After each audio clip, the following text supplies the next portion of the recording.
in that first 100 days, though, we will have the pilot and probably up and running the new citizen dashboard. You're the first person to hear me say this, and I'm probably going to have to put a press release together or something like that. Damn, Q. Baby, you did that. What up, man? It's your boy SHAD vs Everybody Podcast, voice of Detroit, motherfucking podcast MVP in this motherfucker, man. The champ is here! The champ is here! What up, man? It's your boy SHAD vs Everybody Podcast, episode 223. Hey, man, we ain't had a lot of rappers in here, a lot of actors and actresses. You know what I'm saying, entrepreneurs, but we never had a politician in the building, man. Ain't got the politician name. But we got, man, he a businessman, a problem solver. You used to coach, didn't you? Yeah. Coach a little basketball, you a hooper. You know what I'm saying? And now he announced his name for, running for the mayor of Detroit. From Southwest Detroit, man, we got John Barlow. Man. So, man, how you feel, man? Sure, I feel good. I'm in the basement. I made it to where the legends come to, man. Hey, like I said, you got the politician name, John Barlow. Like, somebody like me can't run for mayor, Rashad Sterling. Like, I got half the name, Sterling. Like, my producer, Quincy Lamont Lewis. Like, like, you got to have the right name. You can't be named DeMario and run for mayor, you know? Yes, sir. Yes, sir. Yeah. It's funny that you say that. We're trying it out this time. Yeah. Before to this election, I've only been known as Jonathan Barlow. Okay. Everybody really just calls me Barlow because of my grandfather pastoring down in Southwest Detroit, downriver area for about 40 years. So John is something that they said is a little bit more digestible. I've always had problems myself saying the full name very quickly. It's hard to spit that off 100 200 times a day to people, so I like it. Somebody suggested it. Actually, a consumer psychologist suggested it, so we said we'd trust the experts. Yeah, so you used to go by Jonathan, like actually just Barlow. People just call me Barlow. Okay. Half of the people don't. When they hear Jonathan, they don't even know that. So the fact that they hear John now, you know, everything is new to them. And a lot you of just people, Barlow for everybody. Barlow half the time. So See, Barlow, that's how you know you was a hooper. When people go by Exactly. Exactly. Either in the military, if you're in the armed forces, or if you are playing like sports. in a team sport or something like that. And then you don't really realize it until later on down the road. Yeah, because you got that last name as a hooper. I'm just going to call you Barlow. Yeah. You know what I'm saying? Yeah. But before we get into everything, man, we start every episode with salute me while I'm here. A lot of times we wait for people to pass away before we give them their flowers instead of giving it to them while they can, still receive it. But it can't be an easy answer. It can't be your parents. It can't be. I don't think you ain't got no kids. No, sir. So it can't be parents, or it can't be nobody you're in a relationship with. It gotta be somebody that wouldn't expect the salute. So you got somebody you want to go ahead. Let me think about who I could salute. And they gotta be alive, because a lot of people will start naming dead people like rest in peace. But no, most definitely. I would love to salute Cindy Eggleton, but while I do that, let me just at least do this, because this would be a perfect time to do this. Go ahead. Reverend Mother. Okay. Norma Jean just passed not too recently. Her funeral, I think, was earlier today. I had a chance to swing by. Yeah. Couldn't stay long, but her and Luther Keith. Okay. Who just passed. Luther Keith was the founder of Arise Detroit. Okay. They literally just passed within the last 30 days or so, and so I just would love to salute them, because those were some living legends. Yeah. But I would, if I had to pick anybody, I would put Cindy Eggleton into that, mainly because she kind of put me into the game and kind of taught me a number of things. She started an organization called Brilliant Detroit. And I just, I would like to salute her, because what's funny is us being African American dominant here in the city of Detroit, it's very seldomly that we recognize others from other communities and other cultures. Yeah. And she's not African American. Yeah, sure. But she definitely has meant the world to me, and I think she doesn't too many things in the city not to receive the recognition that she should. For sure. Heck yeah. I ain't got too many people to salute, man. I'm gonna salute you though for coming on, man. Oh man, you know what I'm saying? But I ain't gonna lie to you, man. I was gonna block you at first because I thought you was a fake page. Wow. We sent the message because I'm the type of person. it was hard for me to get these followings. So like when you get these weird pages or like people don't believe it's them, I'm like, oh, let me just block this person. So I see, I'm like, oh, is this real? So I went through your what's name. I'm like, all right, I think he real. But I was 2 seconds away from hitting that block button. Wow. No, I can see that happening. I can see that happening because actually I've changed my Instagram name a few times. And honestly, I'm glad you mentioned that because I did reach out to you. I want to reach out to every last person that has not only a voice but represents others and can really stand up and speak out for what it is that they believe in, what it is that they need. And so saluting me is far from what I expected, but saluting I think you and others that are continuing the legacy of, again, others like Luther Keith who were in journalism. You get this. I don't know what you went to school for, but I guarantee 9 times out of 10 it wasn't journalism. No, for sure. For sure. But you're in the industry, and you've been in it for 4 or 5 years, and it's and you're successful at it, and it shows in those who recognize you, and just my ability to find you. It shows your success. So I salute you, man. Yeah, because I'm looking like John Barlow, like mayor, like I'm about to hit the block. No, I know how to find y'all, man. I'm glad I did, man. But speaking of, you know what I'm saying, we got something in common. You was you hoop for Renaissance, you know what I'm saying? Renaissance, man, they doing their thing again too, as far as like they back on the rise, man. They got a couple of dolls over there. Man. Yeah, on the boys and the girls side. Well, that's what I'm saying. It's a good day for Renaissance. Because I coach basketball. Okay. I coach at Jalen Rose High School and varsity girls, and I coach at Academy of Warren middle school girls. Wow, okay. Yeah. So I got girls who saying they going to Renaissance. Like, hey, listen, you a decent basketball player, but I hope you going over there for school because they got a nice little squad over there. Well, I'll tell you this one thing. Renaissance, until like the year 99, 2000, when Ricky Paulding was there. Ricky Paulding was a beast. Ricky Paulding was the beast. Yes, man. People thought Ricky Paulding was about to be Jordan. Ricky Paulding was cold, boy. Ricky Paulding was cold. And we had some legends. James Theis, some others that came out of the area. Ricardo Billings, Joe Carr. Yep, cold. Man, we had some dogs. Yeah, for sure. If we had those people when NIL was around, they would be going crazy. Yeah, it would have been out of control. I was thinking about, like, even with Brandon Jennings, like even like LeBron, like the stuff that the bad that they would have been offered. You know what I'm saying? If NIL was around then, like it would have been crazy, man. It would have been extremely crazy. You got to think about Calvin Wooden, Cal Woo. Shout out to Cal Woo, who's one of my best friends. I know him since kindergarten almost. Man. He was killing Crenshaw. It was another dude named Jake Crenshaw. Name sound of I probably know the face. I forgot what high school he went to, but I just remember him destroying my cousin at one time. Like, that dude is the truth. Yeah, Wine over at like Northern over there. We had some people, and so I guess what I will say is, growing up in the Detroit public school system and then playing sports all the way through high school, it taught you a sense of camaraderie. For sure. It taught you a sense of team organization and development, and I think individuals like yourself who have continued to lay down that foundation for the next generation and teach them simple fundamentals and really showing them how family exists. Family isn't always who's at your home, right? It's a lot of times it's who you see on a daily basis and who's pouring into you. And a lot of coaches like yourself pour into these kids day in and day out. Man, it's hard too, man, because these kids don't want to listen to nothing, man. Yeah, like, most definitely. Me and my son was having this argument. He was saying I was saying this because he called me old, and I'm not, you know. But we was talking about, I said the kids when we was growing up in high school would destroy the kids now in basketball.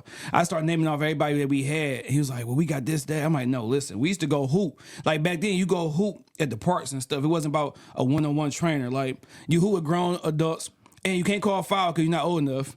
You know what I'm saying? You just got to play through it and stuff. So, you know, just talk about like your playing style back then, like, what type of player were you growing up, man? So, you got to remember, we was at Basketball City. Oh, yeah. Come on, man. Hey, come on, you gotta make bro. Sure you got to shoot it the right way, man, too. Come on, you got courts, like miniature courts, 3-on-3 full court. Like, one pass, and you're like, you can shoot from the other side of the court, right? Definitely. And so, going to Basketball City, they had several around the city. Mm-hmm. I always, because my church and my grandfather passed in Downriver, I always used to be in Southgate. Okay. The majority of the city. I remember an old school player named Cadillac. Mm-hmm. He shot like all the way back here, man, and you're not blocking him, and he's making 80% of them, right? Yeah. And so you growing up, being able to get into those environments. Some of the churches, when they had picnics, you'd be able to hoop with them, with some of the older guys. We had church leagues. We had church leagues, yeah. We had church leagues. People don't remember the churches used to battle in basketball. I played for a church league. They didn't even go to the church. but to be honest, I don't go into religion a lot and faith a lot. With I am a Christian. I am an ordained minister. Okay. I've been a youth pastor on the east side at Mount Pleasant Missionary Baptist Church. But some of these church leagues were a way to really mentor and to really be able to touch youth that weren't really equipped or at the home or weren't participating actively in churches. And not to say church is the end all be all, but it was and can continue to be a cornerstone in our communities for sure. to really do those things. But yeah, basketball was all through the community, through and through. Like if you wasn't playing basketball or playing some type of sports, because I didn't get as much exposure to PAL and things of that nature. AAU and stuff. Yeah, so until high school, a little AAU here. Well, I got a little AAU with the family at Bates. Oh, so you around hooped in a little bit then. Bro, I posted. You better check that social media page. You don't see me in the paper, bro. I saw you. Come on, man, boy. So you asked about my playing style because I never answer questions. Immediately. I always give too much background. No, you good. I blame it on my mom. She can't tell stories good. Everybody always get on her, but my playing style was always hustle. For sure. Grind. And I think I carry that in everything that I do. It's always about spurts.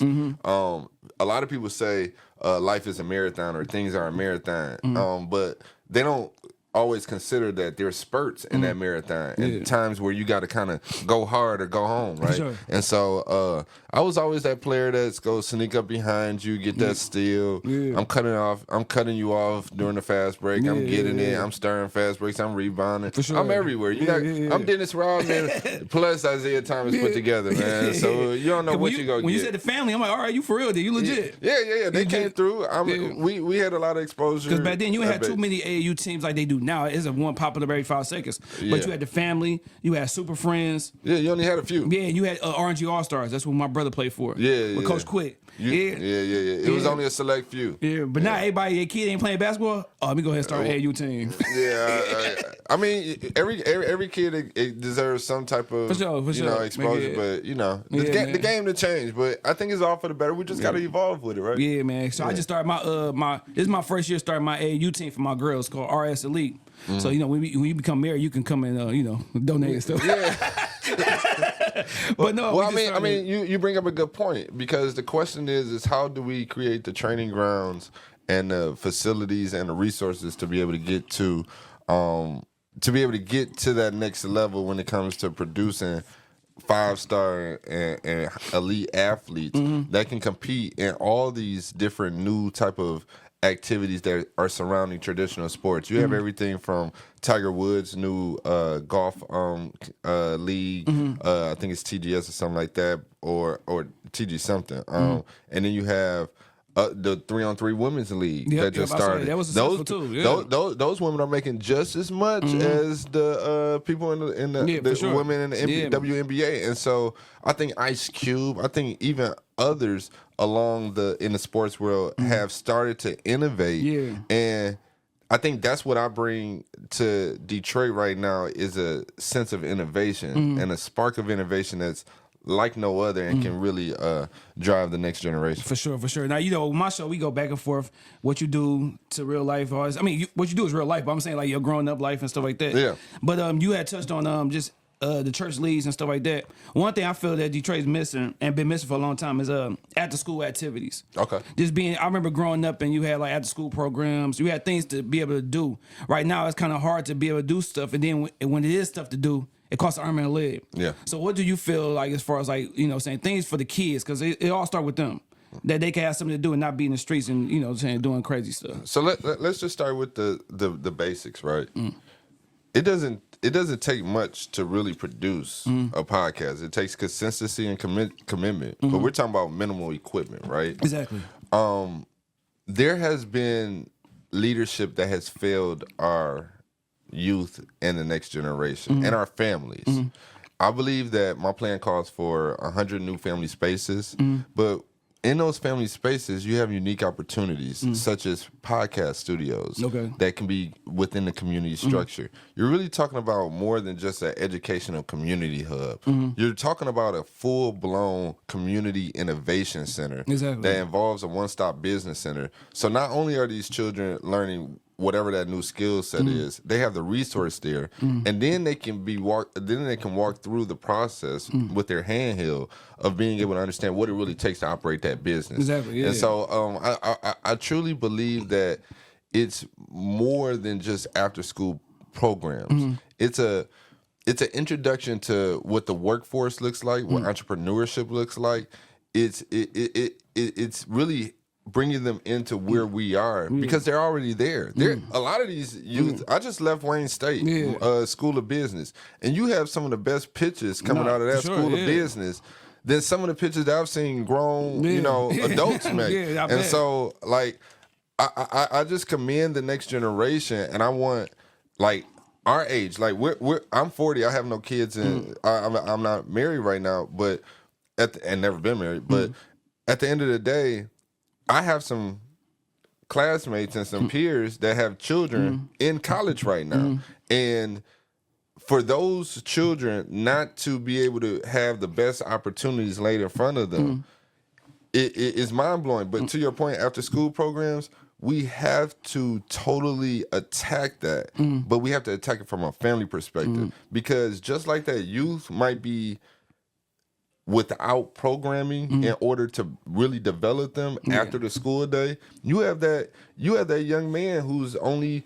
at the barbershop just waiting for a customer to come in, who really wants to pick up another skill set, who wants to work a night job, who really needs the resources there, but he goes home and has to deal with taking care of his kid who doesn't have anything else to do. So you got two people there who don't got nothing to do. What kind of world is this? And then we resort to getting on video games. And if you go get on video games, then stream it with Twitch. Like, come on, bro. Go troll T Grizzly and try to get on his GTA or something. Like, I watch all that, man. You're not gonna catch me not knowing what the T is or what's going on. But you said it made sense too, because I remember just like as far as like having the resources and stuff. Because I went to Grosse Pointe North for 2 years, 9th and 10th grade years, and I remember coming from Detroit Public School. And going there, it was like a different world. Like the classes they had, TV production, food class. Like it was just the resources that they had. Then I went back to Southeastern, and it was like, dang, like you actually see what you missing. Yeah, it's like, dang, like what the like we ain't got shit over here. Like, and it's not like it's that much better out there, but the resources and the atmosphere, just the atmosphere alone allows you to thrive. You start asking questions. You start just. The level of exposure is everything. Right now, name the last program in Detroit that you've seen centered around space. There's nothing around space here, but it takes someone that is aware of not only what's missing here, but what's out there in the world and where to go get it. And that's why I think that I bring a unique set of skill sets and awareness to this leadership position, because I can point out 2 space programs that's really ready to come and train our youth. But why would they come if the atmosphere isn't right? We have to not necessarily give something, but we have to be in position to receive people. And if we're not ready to do that and prepared, then they won't come. And that's why we really have to be focused on who the next leader is. For sure, man. John Barlow from there. Now, talk about, because like I said, we go in and out. Talk about last year, 2024, going into this year. What was your thought process? What was the things that you went to the new year saying, I need to change, I need to continue, I need to grow? How would you look into, saying 2024 going to the year 25? So this new year was interesting. I would say probably that this year For me, it was more so about just making sure I was fully focused. Okay. And focused on what I was about to embark on. Before, I've been more so in dream and vision mode, but this time it was more so I know what needs to take place. Take action now. It's time to take action. I've been traveling probably since COVID for a good deal of time, and just really building businesses in different cities and different countries, and so it was time for me to really, since early last year, to stop traveling and really start to get focused. And the turn of the year always does something to you, right? Yeah, for sure. Yeah. And you really start to just put away a lot of different things. So I think I was just focused on really working for what it is that the people needed. Last year I did about 12 to 13 roundtables with different leaders around the city. It's called Let's Talk Roundtable. And a lot of information was gathered. So the last part of the year I was trying to package that up and really try to understand what to take out of that in order to really speak to the people this year. And so it was just a focus on talking to the people, because I've listened. If you're a leader, you do your homework. Definitely got to. Yeah. So that's really where I was at. For sure. What about personal? What's things you need to work on personally for yourself to even be able to be in this position, to be successful as, mayor or whatever? What did you feel like you need to work on in the inside? One thing that I didn't get to do is work out more. Which is one of the reasons why I'm so always curious as to, because I've lived, had houses, and we have different places around the country, and when you go to Miami or Atlanta and you see how far you have to go to get to a gym, but then you see how far you really got to go to get to the park and to do the same thing. You have an alternative, right? Here, it's slightly different. You don't have as much opportunity to just go and work out, which are, again, family spaces, right? And so the whole health and wellness, and then you start to look at the food, how far you have to go to get for grocery stores and stuff like that. I'm always one to make sure I focus on personal time at least twice a week for a few hours, just to make sure you get those things that's necessary to keep you going and consistent with health and wellness. So, diet is a big thing to me. So I've been focusing on my diet, making sure that, because you get up and run first thing in the morning, try to get to a meeting or breakfast, you either eat or you don't eat. You kind of got to keep that in. I definitely need to get back in shape. Definitely. Now, you mentioned something earlier about not being married, no kids and stuff like that.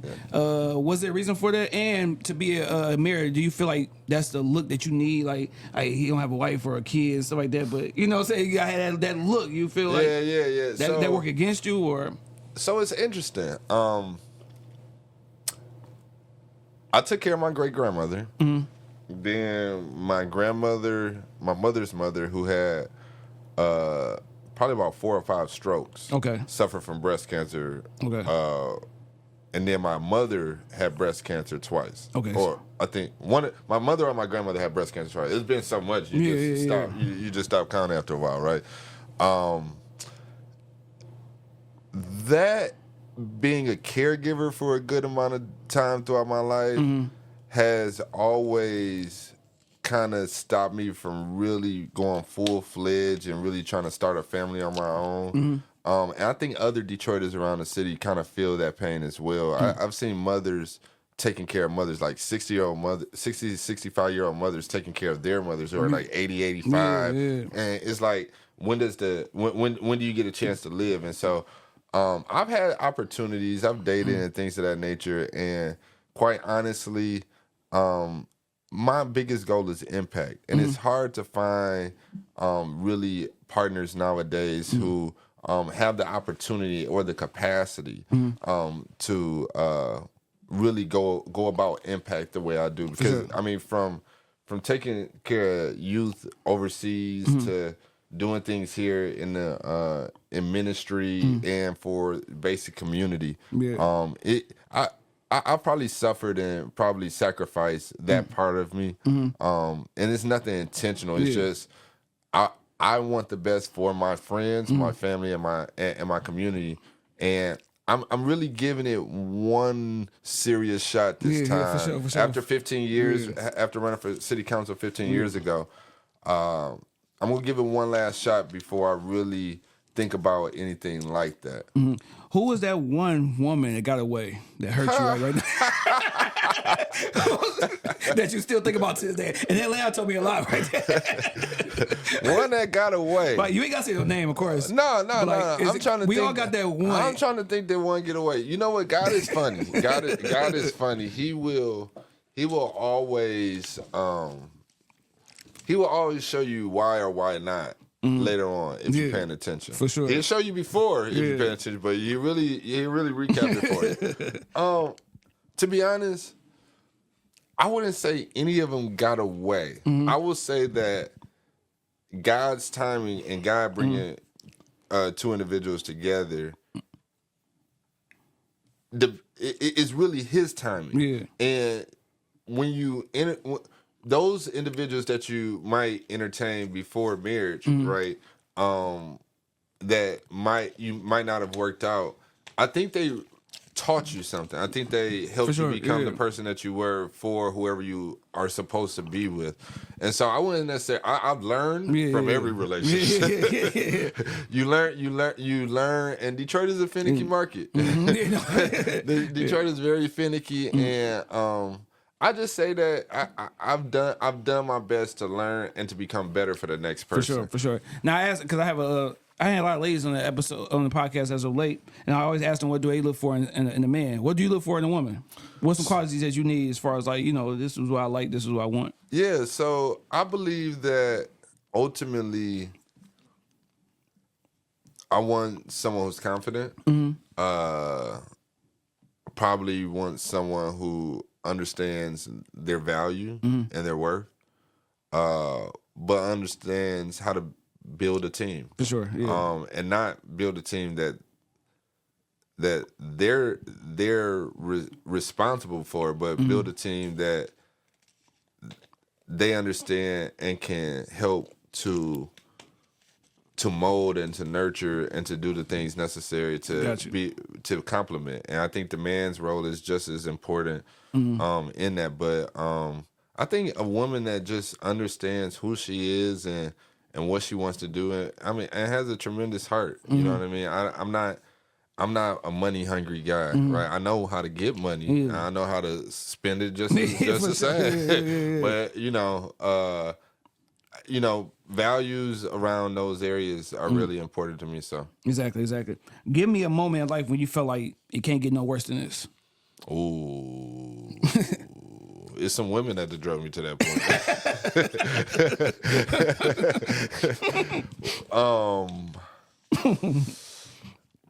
Yeah, I definitely had some women like, dang, can't get no worse. Yeah. This is bad. I would say when it couldn't get no worse than this,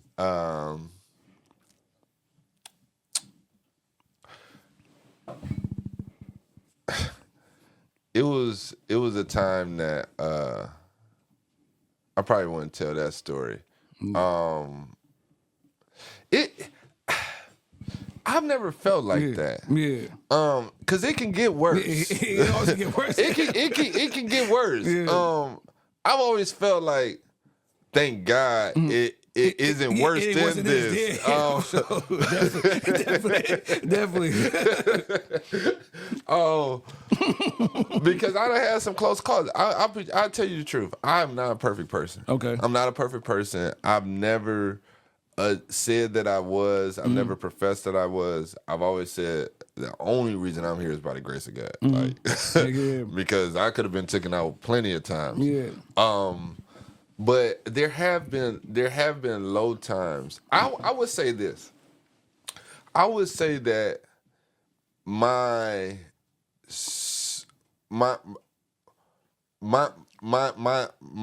desire to really hold leadership accountable and to see the tragedy and the travesty that takes place on a routine, almost daily basis with the decisions that are made and what takes place there. It's been almost, I feel like what we live in right now, I'm going to say it can't get no worse than this. But when you look at some of the stuff that happens, you like, Dang. Yeah. What else we got to do, man? Yeah. And then it's even more kind of just heartbreaking and tear jerking when you have to try to go about it the next day and say people really don't care. And so I feel like that right now every day to where it can't get no worse, but I know it can. It can, definitely can. And I pray that we can just like wake up and like really move on it, right? Yeah. But you don't see it in votes, in voter turnout, you don't see it in community initiatives, you don't see a unified agenda, you don't see the same leaders that come out in front of the camera all together. Yeah. And so when you don't see those things, that's when I'll be like, well, it can't get no worse than this because we ain't doing nothing, right? Exactly. We talk about team as far as like basketball and stuff. Talk about the team around you. Who do you got in place that's gonna help you out doing this? You know, because you reached out to me yourself. Yeah. But do you got people in place that? Yeah. Talk about them and like saying how do you get the perfect team? I mean, I know it's not such thing as a perfect team, but how do you get the right team around you and how do you gain trust to even have them around you in your circle? Yeah. So I play a very different game. I'm different. I run campaigns for a living. Okay. So it's kind of hard for me to release all my tactics.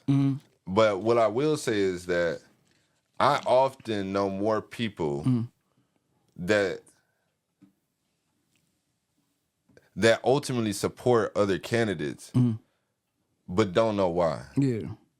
And so when it comes to the team that I have around me, normally my team is sitting in another camp.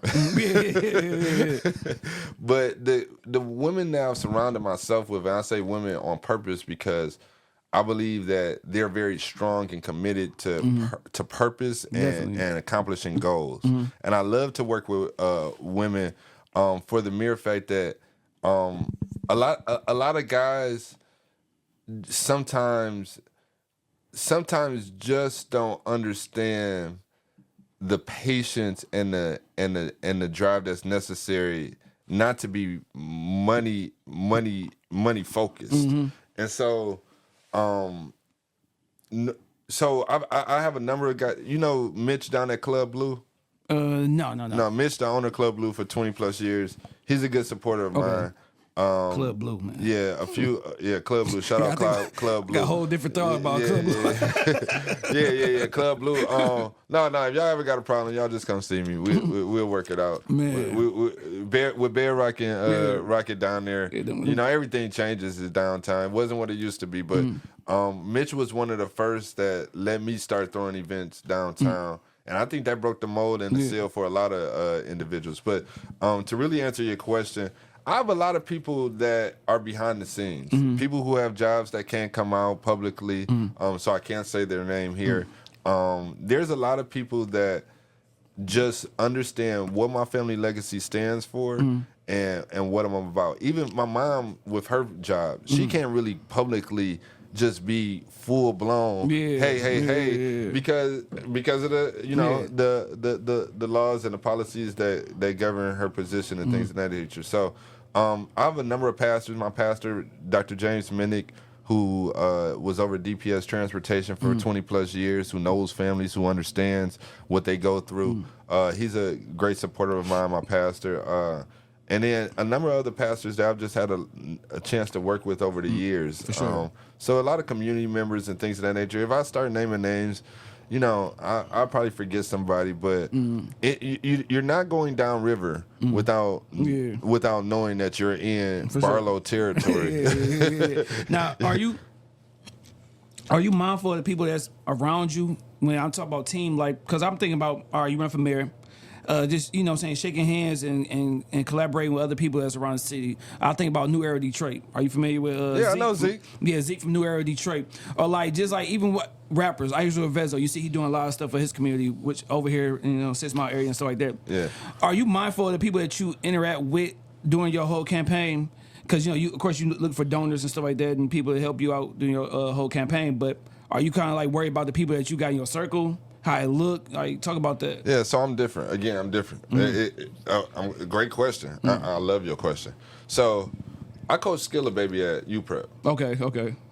But if I throw him in the picture, even though I'm not gonna be able to throw him in the picture because he's already signed over to the other person, the camp that he's in. But me and my god brother made Vezo some custom shoes. Mm-hmm. He probably don't remember it because he probably didn't do 1,000,001 things. Mm-hmm. I gave Big Sean one of his first performances at the Zoo Bar. Yeah. You know what I mean? Like, I sold vinyl off of Finkel Ave when I was coming out of high school. Yeah. I know these people. Like Kim James, Gary Chandler, Bruce Bailey. These are my friends. Mm-hmm. You know what I mean? The rap community, I believe, is doing what it can. Mm-hmm. But there is no leader within it. Mm-hmm. And anybody can be bought. Mm-hmm.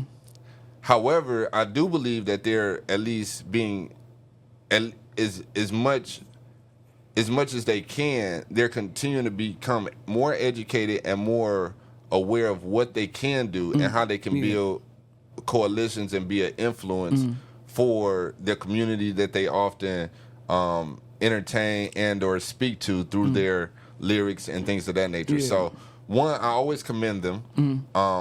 Vezo, PZ, Baby Ray. Over the last few years, I done fell in love with Payroll. Payroll, I was like, man, how did I not know Payroll was around this whole time? That's the guy, man. That's the guy. Detroit, but I remember Doughboy Cash Out when they was coming up, stuff like that. Babyface, I see him, not Babyface. Yeah, Babyface. Baby. I should say the whole name, so I just don't say Babyface, right? But Ray, I see them out of town. I see them in these different markets, and I don't do anything but continue to say thank you for what you do and how you continue to be very different from where the market was 20 years, 20 years ago when all we had was Tone and Stretch Money. I remember it. So, KDs, you can't forget about KDs. KDs. Oh my God. I apologize. K, do not come find me, man. That was one of the, like I say all the time, classic album that stuck in my ways. What? I went to Chantilly's and buy right here on Harper. Yeah, man. That's when Detroit rap was like, I ain't gonna say weird, but it was just like, where was it going? We had no clue. We tried to find our way, but that was when Atlanta was establishing itself, and we just really couldn't. Yeah, because Atlanta showed the way of teamwork. Yeah, like we might not mess with each other, but y'all not gonna know about our little inner beefs that we got in the city. Exactly. Because on the outside, we all working together. Yeah, and Detroit finally getting there with the East Side, West Side thing and stuff like that. Yeah, they were heavy. They were heavy like that. During those years. I say that with New Era Detroit because he really in the streets like making moves and stuff. I was that's how I got the Jalen Rose job. I went down to one of the events that they was giving back and cleaning up the community, and I'm trying to get an interview with Zeke and Jalen Rose, not knowing that I'm about to get a job coaching basketball there. But I just like what they was doing. I like what he continued to do, and I was like kind of like uncertain why like people from the city don't really work with him a lot more. I get this. Zeke surprises me, and as much as we've known each other and seen each other over the years, I would have loved to work with Zeke. I've left a few messages. Zeke, please call me back. I done left messages now. I'm telling you that. I don't hold no punches. Yeah. I don't know if why he not calling me back. Maybe you support another candidate. If you support another candidate, please still call me back, right? But what I will say is this. The city has started to work with those groups, New Era, Detroit 300, and a few others. I think that what they do is very purposeful. I think they've helped to take crime down tremendously. I think that ultimately they are due and should deserve more credit and more resources to continue doing what they're doing. And I think that's kind of what the plan is. I watched the state of the city. I feel like the current mayor says some things to that nature, but I think it goes deeper than that, man. It's really deeper than that. If you go to New York and you go into some of those parks in some of those corporate areas and things of that nature, you have different types of police, not the full-blown police, but different street cops. But there's different ways to alternate that out and substitute that for some New Era or Detroit 300 and things like that. So I can't wait.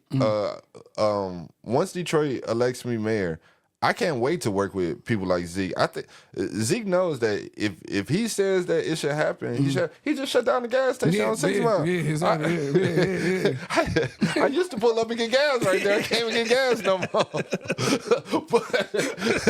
but I'll tell you, if he believes this should get shut down, I'm pretty sure there's a great reason why, and the city should listen. The question is, what support did he get prior to having to do that work? And what support is he getting now? And what are we changing in policy, or what are we doing to address those problems? Because just because he received that, he was able to do that the first time, if you go over there and see that guy at the Mobile on West Grand Boulevard across from Tabernacle, he's not the friendliest of guys.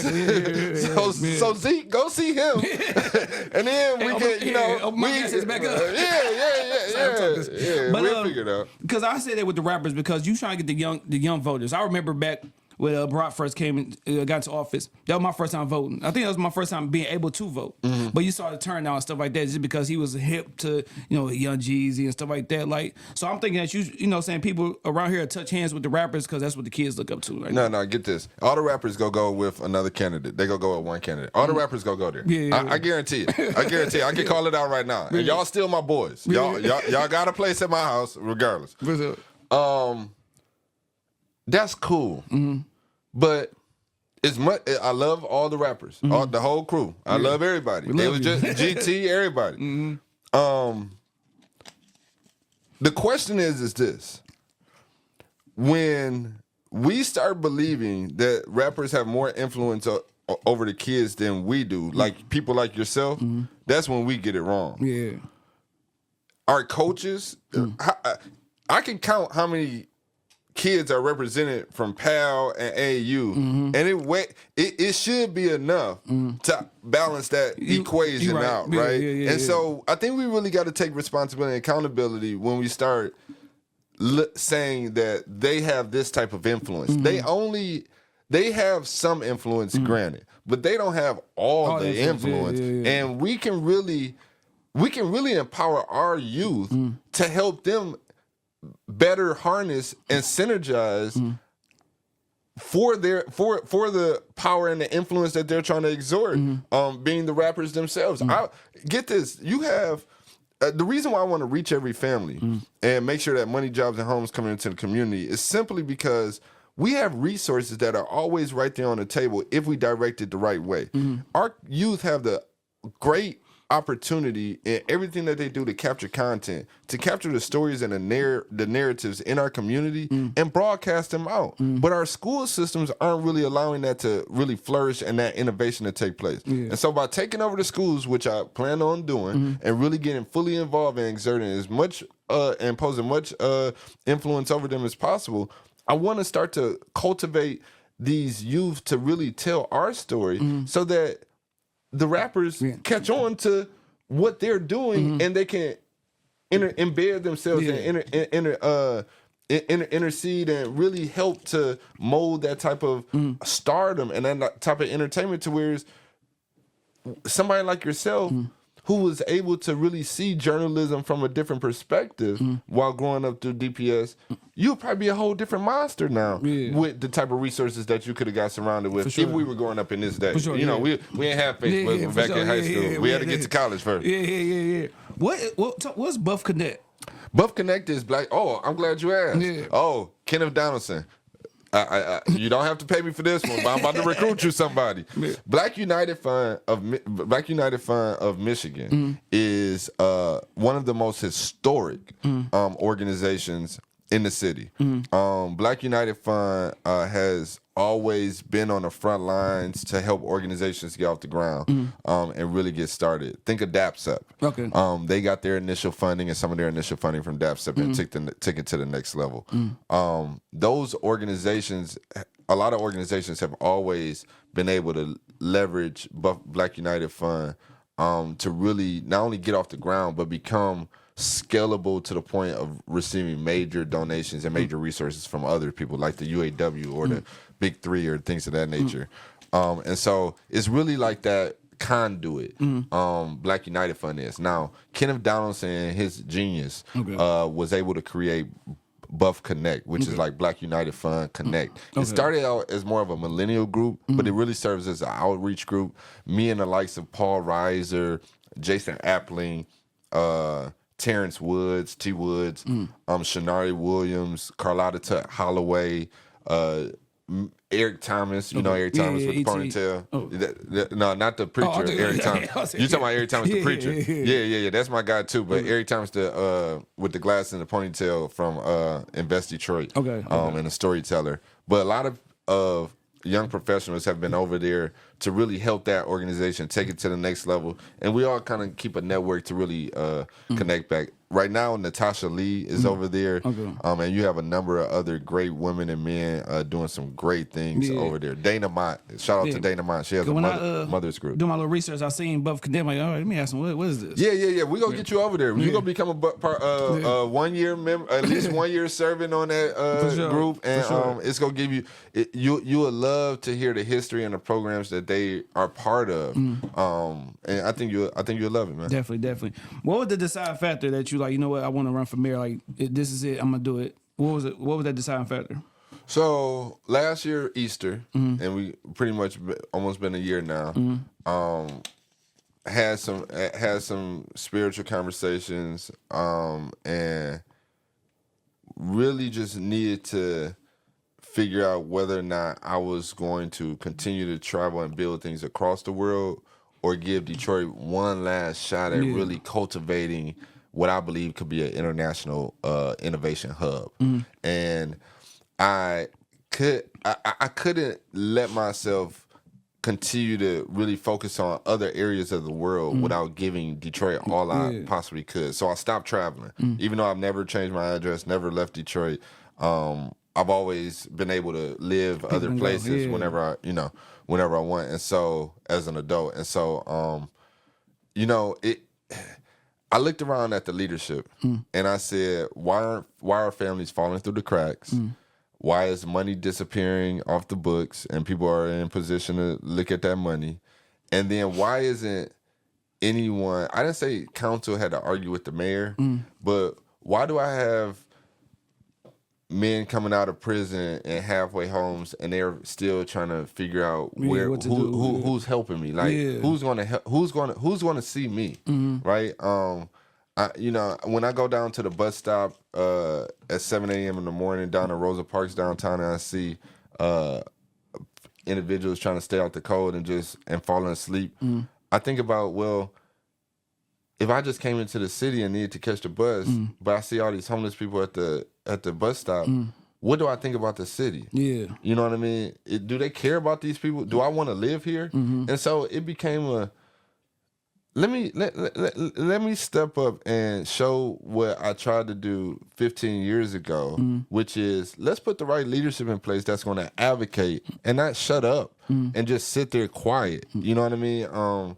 And that's what kind of turned me. It was more so just after I called around to see who was running, I knew we had one contender in the race.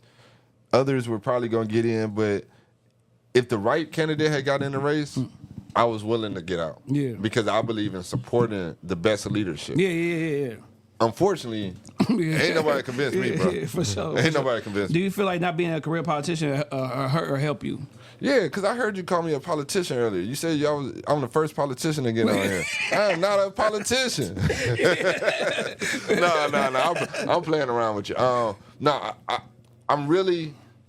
an advocate. And not being a career politician shouldn't hurt me. Yeah. I have ran for council. We did okay for the 160 candidates that was running for council last time I ran, which is the biggest race ever. And we did okay. I knew then that talking to people really allowed me to really get into family and what that meant. And so I think not being part of the current system, but sitting in the back, always trying to figure out why are y'all making these silly decisions. Yeah. I think that's my best. That's one of my best values and the best things that I bring to the table. I mean, you have a lot of different. You have a preacher, a lawyer, several current, or past elected officials in the race. Then you have Mr. Landon, who's an advocate in his own right. I tell you, nobody does what I do. Yeah. Nobody understands how to help mayors go after more federal funds and increase their capacity. Nobody's helped emerging markets come into a city by passing legislation, by not being elected. I passed 2 initiatives and put them on the ballot in 2017 so that we have a chance at an emerging market that's coming in that was going to produce millions and millions of dollars. Yeah. And so I don't think they even know what this job really means, and per what you said, the team to put around them. Right now, they don't build teams and they don't build businesses. And in order for us to win through this season, somebody's going to have to attract enough business and enough investment and turn those profits so that we get the right city services and the right investment back into the people and the communities that we need we need to survive. Yeah. Black leadership in this city. What you feel about that? Like, they confused. Yeah. They confused. They don't know what to do. Yeah. They always show up when it's time for a camera to come on. There's no unified agenda. If you said who's the leader in Detroit without looking at the mayor's seat, you start to ask yourself, like, in what, right? Or for what? And then you still can't really answer the question because nobody has taken the lead on anything. Now, that's not to take credit away from them in terms of how they're holding their posts down. Some of these pastors are holding double posts down. Some of these community leaders are just doing the best that they can. What's interesting is that all of my life, I've always heard one conversation on one side of the city and then hear something similar on the other side, or I hear the solution to that other side. They don't talk to each other. Yeah. That's why I'm running, and that's why we don't need another politician because all they do is politic and play high school popularity all day long in order to hopefully get the dollars that they think are available or the dollars that's on the table that somebody told them in the back room that's coming down the pipeline. They're really, I'm going to be honest with you, they sell us out daily. They sell us out daily. Y'all just don't see the money. And if I start pointing or start talking, they're probably going to start denying it, but then you start to ask yourself, well, where is it at? So to your question, I'm just different because I see people for who they are, and I know that we have to do something very different in order to get. If not, we're insane. Keep on doing the same thing. Y'all been doing the same thing for 15 years. We elected that council that was led by Charles Pugh, and then for the last 15 years, look at where we at. We done wrote in a whole nother mayor. He done did a decent job to quiet the storm. The dust done settled. Now what we gonna do? Do that next do that whole routine again? Because if not, if we do it again, the next 50 years shot. You don't have a 15-year break right now. You have another 50 years that you're gonna be you're gonna try to play catch up. And black leadership is going to be the blame for that. We're going to slip back into bankruptcy or something like that, and we ain't, because somebody ain't going to take the seat that don't know what they're doing. Yeah, Detroit in the past versus Detroit now. What's some things that you will bring back that you think will help us? Well, the family spaces is one thing. Okay. We have more family spaces. Our rec centers were a little bit more inviting, more programming, right? You can have a rec center, but if there's nothing taking place in it, it's kind of pointless. Now, that's not to say they're not doing the best job that they can, but we need a little bit more help. What I would definitely take back was there's a sense of, I think if I was to change anything, especially with the last administration, I would have had more dialogue and more conversations in the community.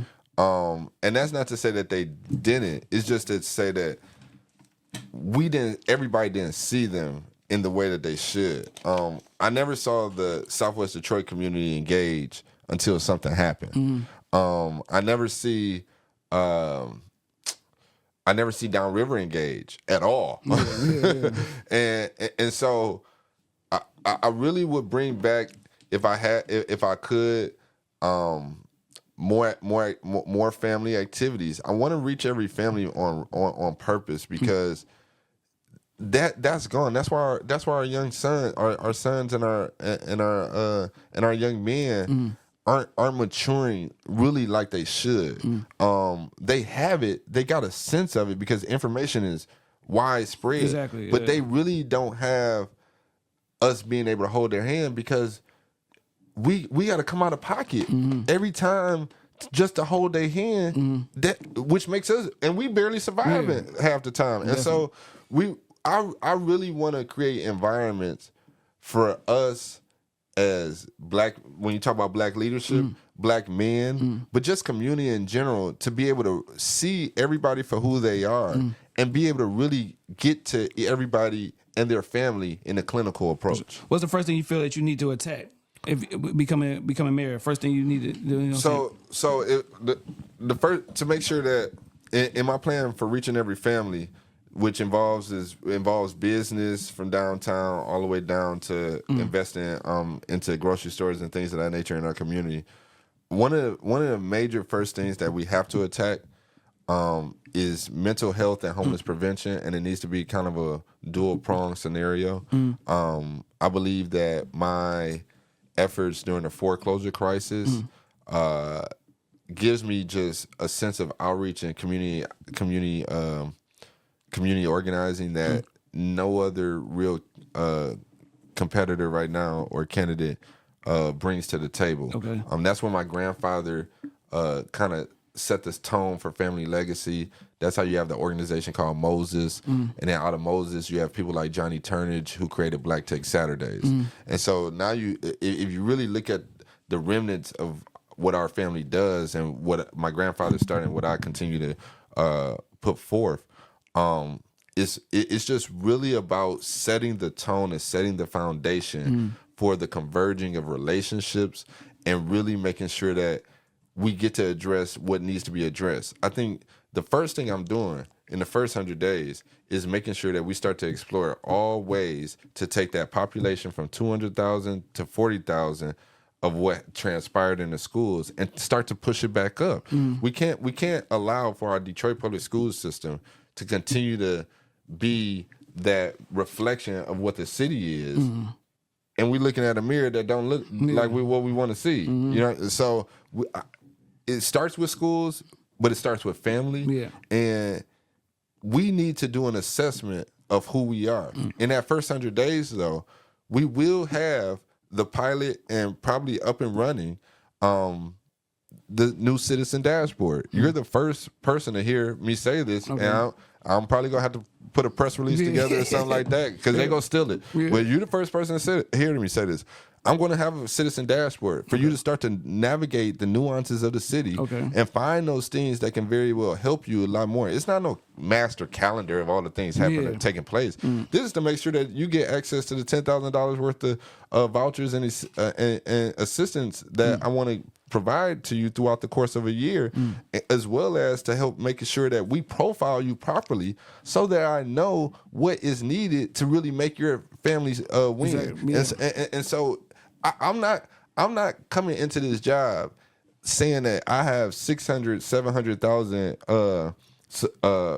people that hire me, employers, because that's what the constituent, that's what you as a resident become. You become my employer.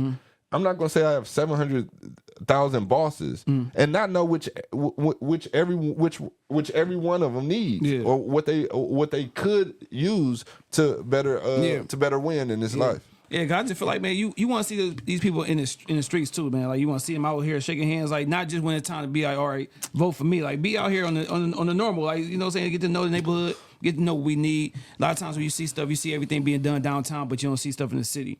Like, you know what I'm saying? So it's just grocery stores. We need more grocery stores in the city, healthy grocery stores as well, too. Black-owned grocery stores. Like, we don't... When the last time you seen I'm not talking about Duggan, because I'm Duggan's, he's about to go do something else. I like some of the results that he created, and anybody who can create results, I'm gonna double down on that, right?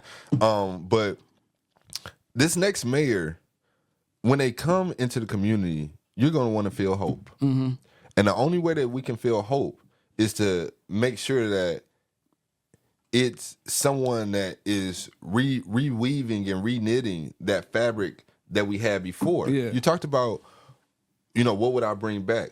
I would bring back the fact that we were all community before. Yeah. We didn't just have block clubs. We had love in the club. You know what I mean? Like everything that we did was for an agenda, for a goal, and at least it was to make sure that everybody won. We got to come back to the table with that with that feeling, and I think that's what I represented. What makes me a different individual. It's crazy. Me and my producer, we had an episode. We were just talking over topics and stuff, and I was saying I stay in Livonia. I don't know who the mayor of Livonia is. I don't know, and I don't know. That's on my end. As saying I haven't looked into things like that, but I don't know anything about the city of Livonia. Yeah. But I do know what's going on in Detroit, which is kind of crazy. I live out in Livonia. I should be paying attention to what's going on in the school boards and stuff like that, who the mayor is and stuff, and I have no clue who they are. So for people like that, like what do you think? Like, because then I think about like the young generation now who don't know what's going on. How do we get them more involved? So and I'm not saying I'm young, but but I'm saying like because I'm just thinking about myself being in Livonia. I don't know what's going on. Yeah, so I think that when you look at Detroit, you got to look at the region, and you have to start to look at how is Detroit and Livonia connected, right? But then when you talk about the new generation, we have to meet them where they are. If they again have nowhere to go, nobody to talk to, nothing to do, then what do we expect them to become? And so ultimately, when you look at, I think hype. The facility hype is a great example of this. You have a great facility, and they're building a whole nother extension to it. I believe Mr. Ali is out there, but Minister Troy Muhammad is out there. And they have some great programming and some great facilities out there. And Detroiters can actually become a member of that facility. It's a great facility to take your family, take your kids. A weekend, one day on the weekend, you go out there. You might be able to see something throughout one of these Dearborn Heights or something like that. And it could be an experience, right? And we shouldn't feel that we need another big facility like that in Detroit, even though it will be helpful. But we can have another type of facility like that. We don't have to just do that same thing. And so when you really talk about how do you get them involved, it's about creating those spaces. But if you're talking about this election season, it's about speaking to them. It's about making sure that they know that they do matter. I think it's more so not so much about talking to them, but listening to them. I don't know when's the last time anybody's asked, what does a 13 or 12-year-old need in the city? It's like we know what you need. No, we don't know what you need. And so like even as coaches, right? Like we say, if you need something, let me know. But are we really taking the time to say, what do you need, bro? See, and that's why I preach to my kids all the time with coaching, like, just voice your opinion. I could be wrong on what I'm doing. Let me know what, let me know what's going on. Don't get frustrated. Just let's have this open dialogue. Because I had a young girl in high school, she getting frustrated during the game, so I wait for halftime. Like, let's have this discussion, because I know ain't nobody really asking you what's on your mind. You getting frustrated, but you can't even tell me, like, what you frustrated about. You have... One of the biggest things that I wish I did more as a youth growing up is communicate what I thought and how I felt more. Because I think that's so important for youth to be able to do now, because it's so easy to get it bottled up. And so in order to really make family thrive, everybody has to talk. Exactly. In order to make community thrive, everybody has to pitch in, right?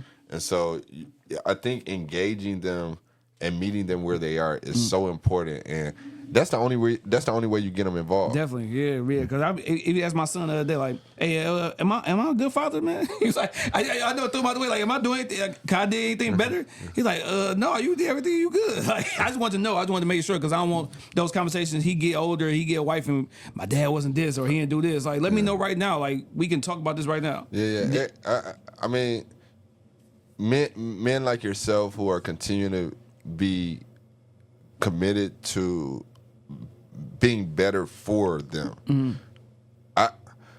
I didn't hear men talk about being better for us as much as I do hear about it now. It's almost like we've identified the problem and we're trying to attack it as black men, right?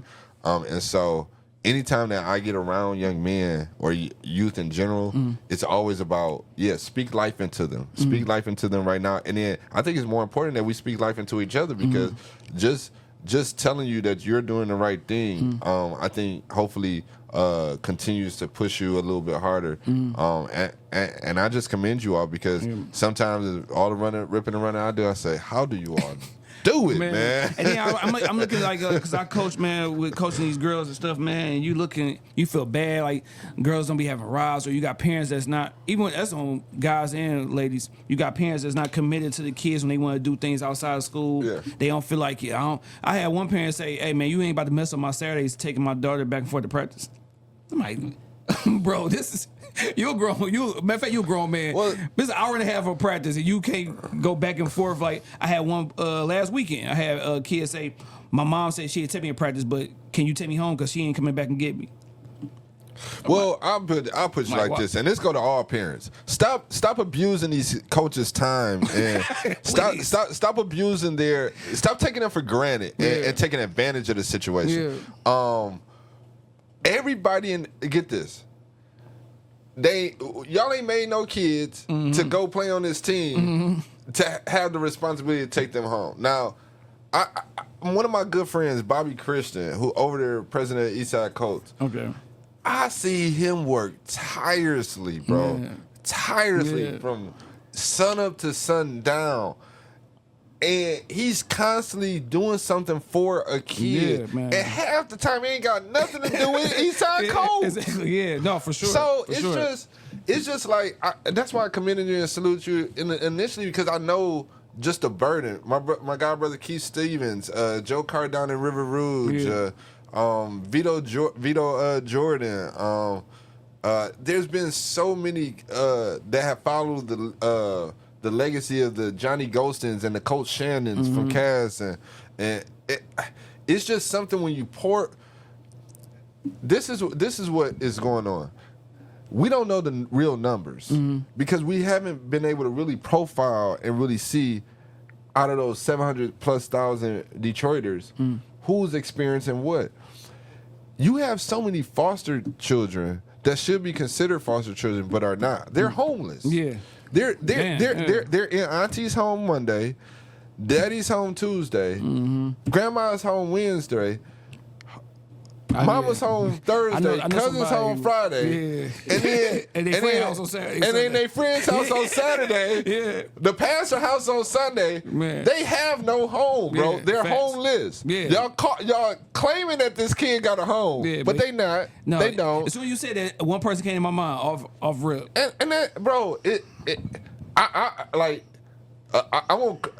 Somebody go catch me on camera crying one day because I'm a crybaby. Yeah. Just me having to say that pulls at me. Yeah. Because it's nowhere in the world that we're categorizing that kid as totally.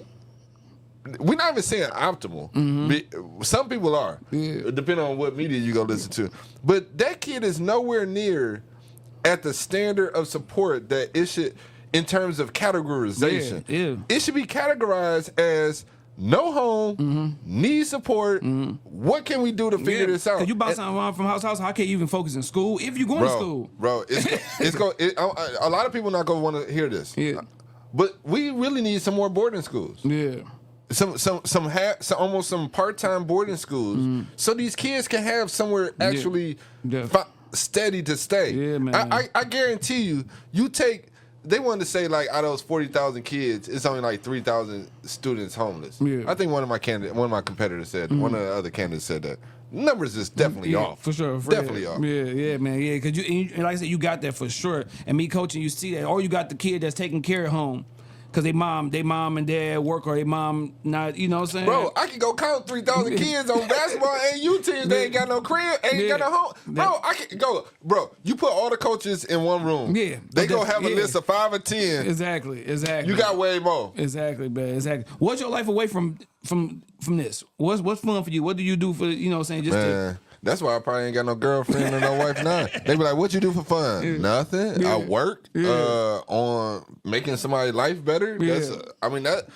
Seeing somebody in a better situation, that's what I do for fun. Now, every now and again, I probably need to find a bowling league. Anybody got a bowling league they want to invite me to? Sure. Invite me out there. I try to hoop every now and again. Yeah.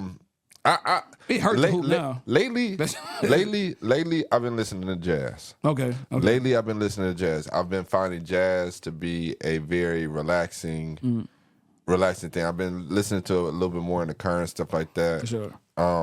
But yeah, I've been trying to just find like meditation and moments to just be still, so that because I'm seeing so much and coming across so many people that it's hard to step out of it. So the only thing you can do is kind of be still and kind of put yourself in a bubble. For sure. And so that's really what I've been trying to do. And that's the only time I get to myself. So that becomes the fun time, right? I watch a few movies every now and again. Another important question: how did you keep your hairline intact? Your hairline, how is it so sharp and so good? At the age of 40. I'm jealous. No. I'm jealous. I ain't got no hair. I'm gonna be honest with you. What's funny is I went to a barbershop. Shout out to my guys over at Man Cave in East Point, and it's another barbershop on 8 Mile. Shout out to Monty. I went over there yesterday. Man. They didn't cut my hair though. But the funny story is I went in there after having a haircut like an hour earlier, and they was like, "You need a cut or something?" I was like, "What you mean? Do I need a cut? I just got my hair cut, bro." Yeah. But same barber, 20 years. Man, see, and that's one thing people don't understand. When you got that barber, you gonna travel. Yeah. You can come from the west to the east to the west. Yeah. Because you're gonna be committed to that barber. Yes, sir. Yes, sir. Because you don't want to switch it up. Because you don't want nothing to happen. Yeah. And thank God he was a little bit older. Yeah. He's not too old to where like I'd have had an old barber when I was younger. Yeah. Once they get that one age, for sure, it start your lines start declining, start turning, start moving. Because I started thinking about it in my lifetime when I had hair, I probably had 4 barbers. Like my dog Kev, Carl, LeVar, and it was this lady who worked at Ray Fields. Okay. And those are the 4. Yeah. I had one dude named Ken, but Ken used to mess your hair up. I should have said his name, but he put that stuff in your hair and have it looking sharp. Yeah. But soon you washing that stuff out. So no, I can't. If a barber pick up a can of fibers for me, I'm getting up out the chair. I'm running out. Like I'm not gonna pay. I'll send you cash at Brazil, but I'm gone. But Timbo is my barber off of Timbo. Yeah, and the barbers now they making hella money. Well, yeah, Timbo, you hear that right? Y'all going up on your prices, and I need y'all to stay steady, that's right? What kids need to go ahead and get into barber school. Well, I'll be honest with you.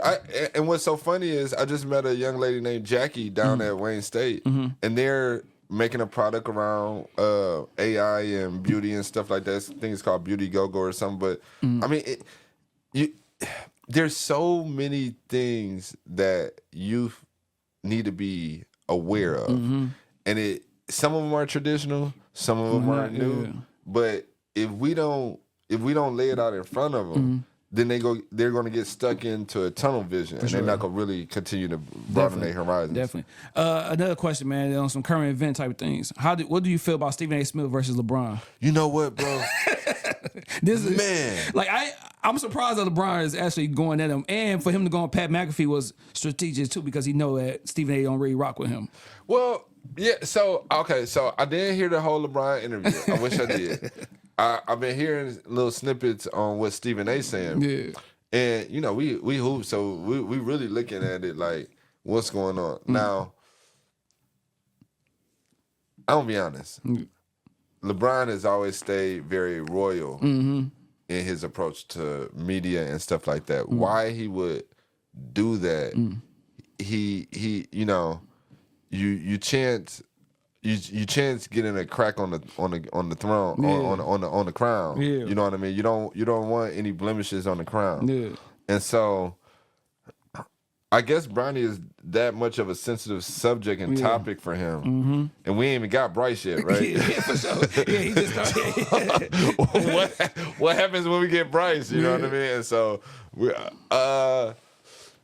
I think it's good to see a father side to someone who's put on a pedestal, so much emotional and a real side to him, to know that, hey, he can't get closer. It did, like Stephen A. said, like, you don't want another Chris Rock moment, though, right? Yeah. Because everybody missed that part, because when he said he'd swing on them, before he said he would have swung back on LeBron, if LeBron swung with him, he said, I know LeBron would have kicked my ass.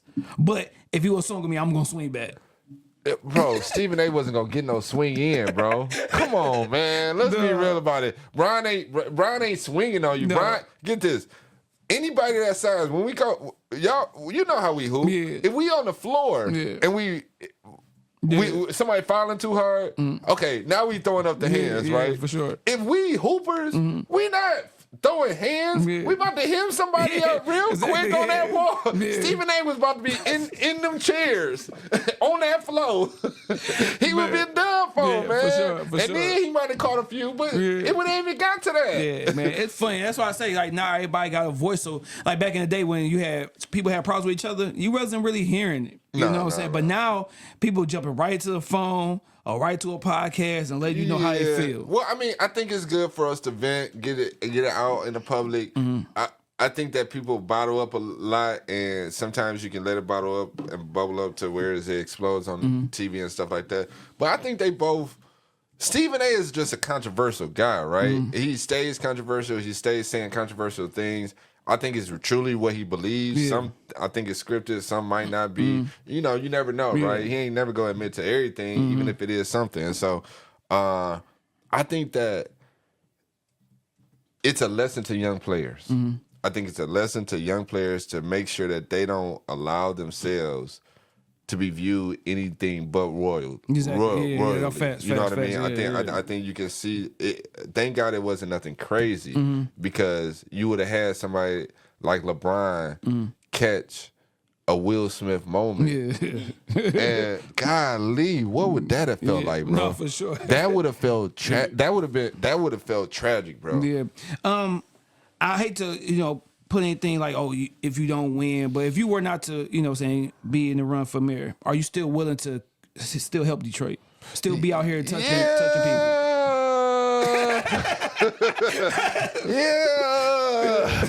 I don't know. Y'all kind of you know what, bro? Or do you have anything like in mind? I'm gonna be. Go ahead. I was about to say, you had any like programs that you wanted to start? Maybe like saying like how Zeke got New Era. You say what's name? I'm not. Get this. I play at a level. I play at a level that most Detroiters won't even understand. Have you ever heard of the Museum of Future? No. You should look it up. Okay. Museum of Future is a museum that has probably a little bit everything about what's coming in the future, in the near future. Okay. Museum of Future. Yeah, I believe it's in Dubai. Okay. I don't want to. I don't want to say the wrong place, but I totally believe it's in Dubai. Okay. There's things that there are people right now buying space, they're buying real estate in space type stuff. You know what I mean? That it's futuristic. It feels like 100 years, a lifetime down the road, but those investments are taking place now. And so it's kind of hard for me to confine myself to Detroit when my network and my relationships and business really warrants that I play at a level that doesn't require me to stay here 24/7. I'm always helping Detroit. I'm always giving back in one way or another. I'm always tuning in to my church and making sure that I support even when I'm out of town, I'm always supporting them from a remote perspective. So I'm always doing stuff. We have Let's Talk Roundtable. We will always do those here as necessary. But to be honest, I'm coming here for it. I'm staying put for a job. For a purpose. If I get the job, Cool. Let's rock and roll. And you ain't got to worry about me going no. You ain't got to worry about me going no. But if I don't get it, then people call me like I want to raise $100 billion right now to help level the playing field and harness almost like the black dollar globally. For sure. But that's a plan that takes evolution and stepping stones. So that's kind of where I am on a global sense. It's really harnessing the African dysphoria. I forget how they pronounce that word. I always get it messed up. Diaspora. That's what it is. I always put the A after and stuff like that. Okay, diaspora. My bad. But that whole dollar and economic opportunity that spans globally really can be harnessed. And technology, blockchain technology, is one of the ways that me and my teams are working on right now. So I forgot to tell you, I got a lot of tech that we've been working on to where those type of projects take me, other places as well. Now, we getting towards the end, man. Yeah. What do success look like for you? Success means that you winning. Okay. That your producer winning, that your family winning, that the people that we see every day. It means that gentleman who's standing right there on Mack and Woodward, who I just saw as I left out of Whole Foods parking lot. Yeah. It means that he's winning. He got a sign in the middle of the meeting. How can he win? Yeah. How can he win today? Can we help him win any type of way, or there's people sleeping down at the bus? I only feel that I'm successful if we're helping them win. Now, get this. I believe we're always going to have poor. That's what the Bible says. For sure. So that's why I roll with, right? And so I always believe there will be somebody without.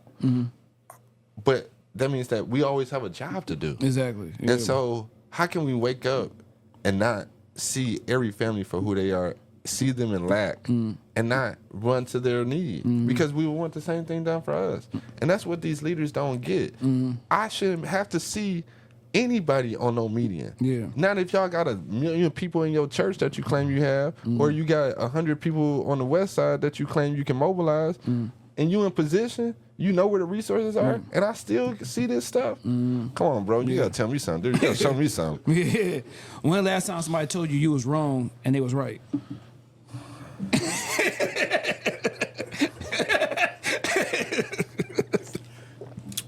People say that, and then they go do their research and do their homework, bro.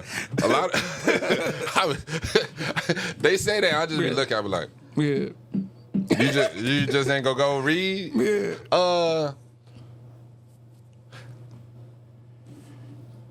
I can easy. I do move pretty fast. Okay. And so there are times that I can overlook one or two things. But I've done a full diagnosis and I done prescribed a solution. Yeah. But I might have missed one thing. For sure. It happens so rare that I don't hear that too often. But what I do like to say at this point in my life in this season is that I try to humble myself all the time. I try to humble myself to make sure that I can listen so that I don't miss where people are coming from. For sure. And that, I think that's one of the reasons why I don't get that is because I'm not trying to tell you something just to be right. Yeah. I'm not I ain't got no. Yeah, I'm trying to help you. Yeah. I'm trying to help you. I ain't. Sure. If I ain't telling you the right thing, then I don't want to tell you. For sure. Yeah. So yeah, man. I don't gotta be right, but I hate being wrong. Yeah. So right. And so I'm normally not saying something unless I'm right. I got government assistance. What's your take on government assistance? We just saw a young lady who had lost her 2 kids. They were sleeping in the car. Said that she went out trying to get help and stuff like that. She couldn't get the help until after the fact. They got her apartment once her 2 kids passed away. Yeah. You got everything going up in these grocery stores. Everything going up. And some people can't get the government assistance because they say that they make too much, but at home they are poor. They don't have enough money for food. They don't have enough money to pay bills and be able to eat and be able to get back and forth to work and be able to take care of kids. Like, what's your thought on government assistance and how can we be a better assistance to those in need?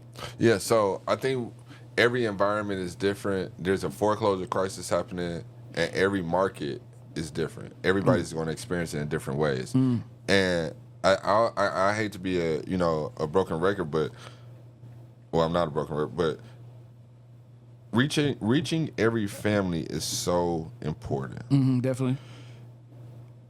Government assistance, and that's normally federal dollars or state dollars, right? Those state how it comes down and what you get, what you're ultimately getting access to in the food EBT, food benefits and things of that nature. Even they have certain credits and certain things that you can get for bus programs and transportation and things like that. You have to, it's so much time invested sometimes in getting those resources, but then taking advantage of them is a whole nother hurdle. Exactly. And so we have to simplify that. It shouldn't be, I should have an app right now that says, okay, I got EBT, I got bus transportation, I got DTE, I have, these are the types of support and help that I receive. And it should show me how much I'm being supported. And then I should be able to take that number and say, okay, these are my total bills. This is what I need to get done, but I'm being supported this much. So this is what I'm capable of doing. And so if we can't, that's financial literacy, right? We have to be able to help a family understand their situation and be literate about it from a financial lens. But then we also have to be aware of what's transpiring so we can address it immediately so there is no need for a rapid response all the time. But I say that story is so saddening, but it's so sickening. Yeah. Because nobody came out and said nothing about it. Yeah. Nobody, get this. I probably ain't gonna get no casino money as donations. But who in the world is watching them cameras? Yeah. They probably gonna say y'all probably get this. This is the only podcast that they probably gonna let me on after this, right? But they are not. They are definitely responsible, man. Yeah, for sure. I can't sit in a casino parking lot for 2 minutes without that little orange light riding around. Yeah, for sure. And then he go park in the corner right by you. Yeah, make sure. And then it's enough people coming in and out of cars for 10 people to come back and forth. Whatever happened to a wellness check? Yeah. And when you're a security guard, you don't care. Yeah. Matter of fact, it's not that you don't care. You wasn't told to care. Yeah, exactly. You wasn't told by your employer to start caring more. But I bet they care now. Yeah, but look what had to happen. She had to wait until somebody passed away for her to be able to get housing or help any type of look. I want to know. Matter of fact, I want to know how long they was in there until they found. How long were they in the car until they found them in the situation? Right? Yeah, man. But it's a shame that, and I'm not trying to say security guards need to be in everybody's business in the casino parking lot. That's not what I'm saying. But I am saying that AI right now, get this, I just left Wayne State. The kids created an app to where they showed all the judges, put one hard hat on the judge and said, listen, factories and things can probably save money and save lives if they had this software because we can see who got a hard hat on and who don't. Yeah. You telling me the software in the casino parking lot can't see that a car been running or people in there for X amount of time with AI software and you can't troubleshoot that matter? Man, come on, man. They don't understand tech, they don't care about people, or they just lost and confused, like I said they were in the first place. Yeah, because with the whole government assistance thing, it's like then they push you through hell just to be able to get through to get anything. You know, because I remember they told me and my wife that we made, like this a couple years ago, we made too much money to even receive anything. I'm like, where am I? Because like I said, man, everything costs so much now that you don't even really have enough money to eat for a lot of families. I'm not on food stamps or EBT. I wish I was. But did EBT go up in the last year? Because I know food has. Yeah. I highly doubt it has. Yeah. I haven't heard nobody say, I'm going to get more. Did you get your raise yet? No, I ain't heard that. I have not heard that, bro.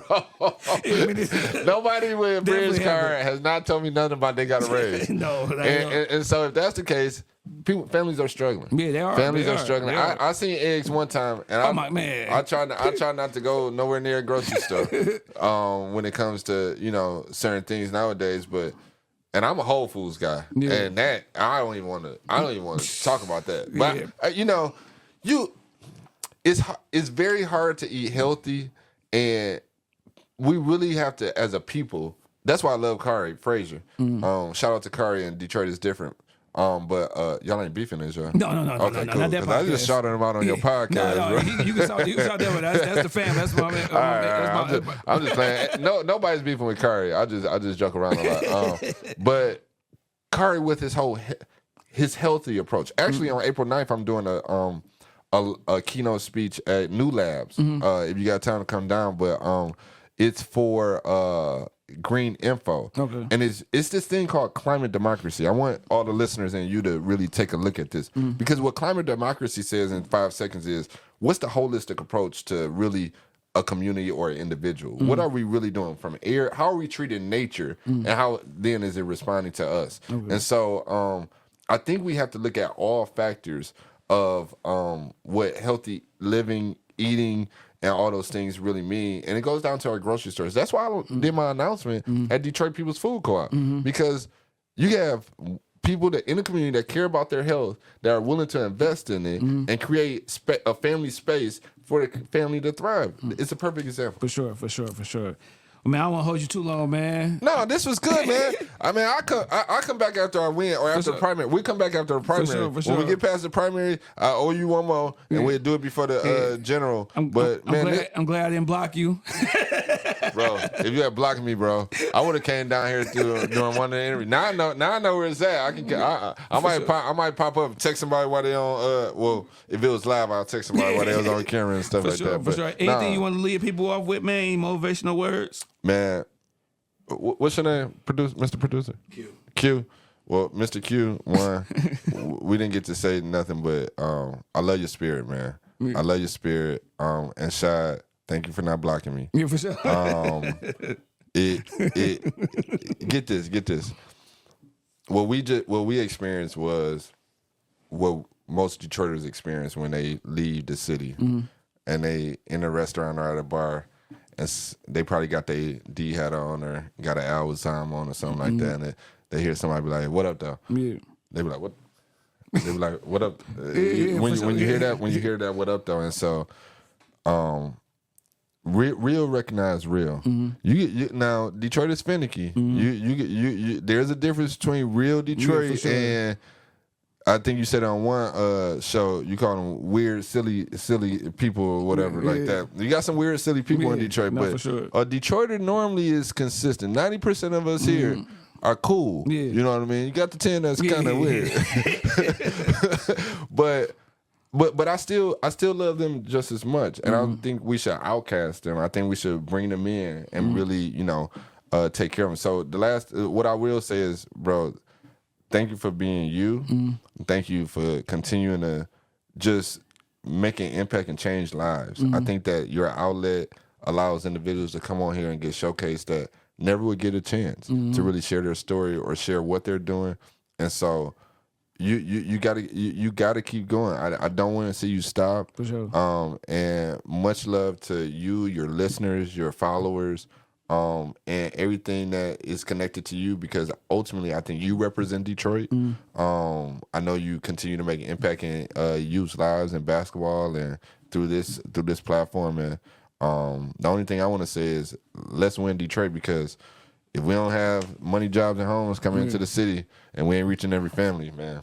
Yeah, for sure. See you on the plane or something. For sure, man. Like I said, man, I appreciate you coming on, man. For sure, bro. It was good to have you, man. Good luck the rest of the way. Yeah, thanks for letting me decorate your set. Y'all saw the thing in the background. Hey, you on the podcast, make sure y'all reach out to my mans, get them on the show. You know what I'm saying? Ain't gonna be better than ours, but it's gonna be cool, though. Nah, ain't gonna be better than this one, man. We let loose. Yeah, but you already know, man, SHAD vs EVERYBODY. We got Barlow in the building, man. He said he go by Barlow. We got John Barlow in the building, man. Episode 223. Q Behind the Boards, man. Best podcast in the city. If you think different, then you tripping, man. We out.